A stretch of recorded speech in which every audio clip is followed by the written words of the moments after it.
Welcome, ladies and gentlemen, to the Accent Training Podcast. My name is Pat. I'm your personal American accent coach, and I've got some life-changing American accent training advice for you today. One of the most common words of the American accent, and one of the ones that you need the most, is one that you're actually pronouncing a little too strong most of the time.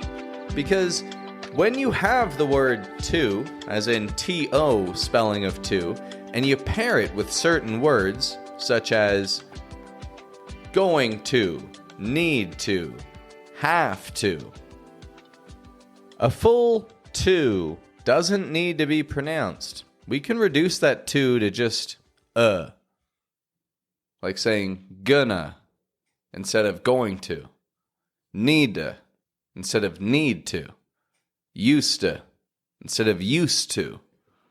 Pronouncing your words like that is totally fine, and it actually just reinforces the flow of the American accent, the rhythm.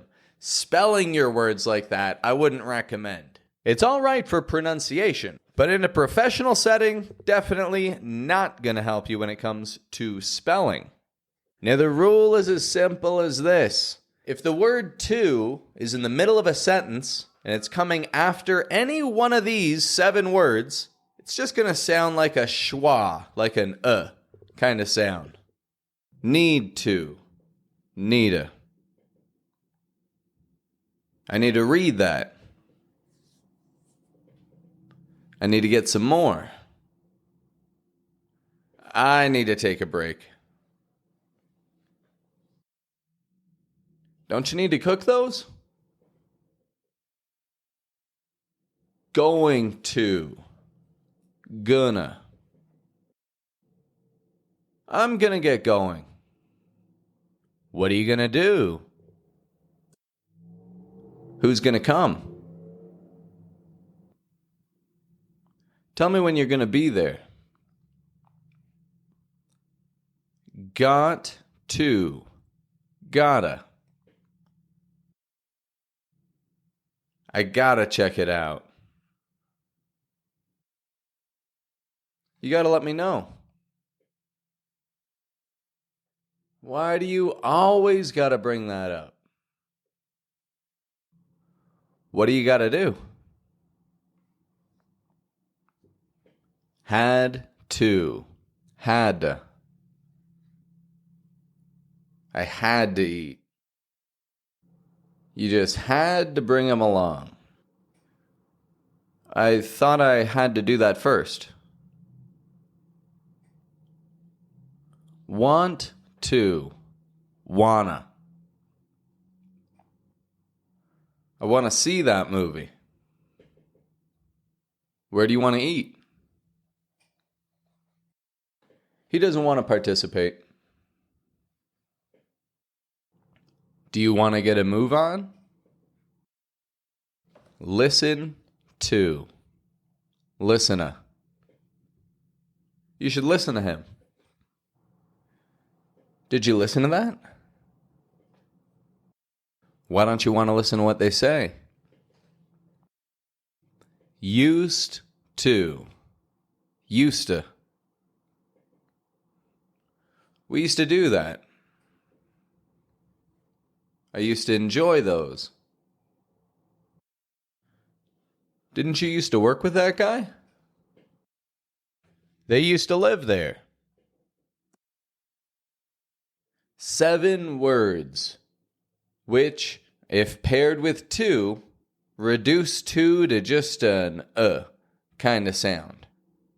And that's the trouble here. You see, a lot of non-native English speakers will pronounce that full word to all the time, just trying to get every word enunciated. And this puts too much power onto too many words, and it's bound to confuse your listener.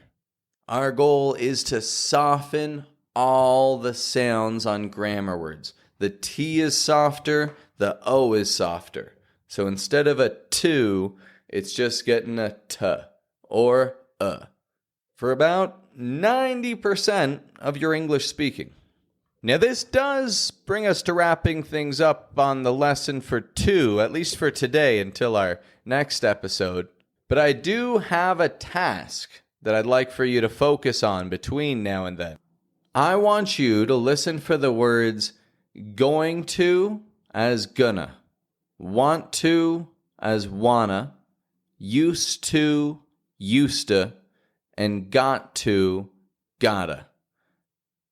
In another podcast episode or TV show, or just in your workplace if you're working with Americans, listen for those words specifically when people are speaking. Gonna, wanna, used to, gotta. And when you do hear those words used, if it's appropriate, shadow the word, shadow the way that they pronounce it, as in repeat the sentence, try to repeat the context, the rhythm that they use, and the reductions that they use. It's going to seriously make this habit stick, and this seems simple, but I'm telling you, this is a habit that so few non-native English speakers actually develop if they don't focus on it, and it'll seriously set you apart from the crowd. So put a little effort into it, all right? I look forward to hearing about your results. Let me know in the comments of this episode, whether you're listening on Spotify, YouTube, Apple, whatever. Put some comments down. Let me know how this plays out for you, what kind of words you hear.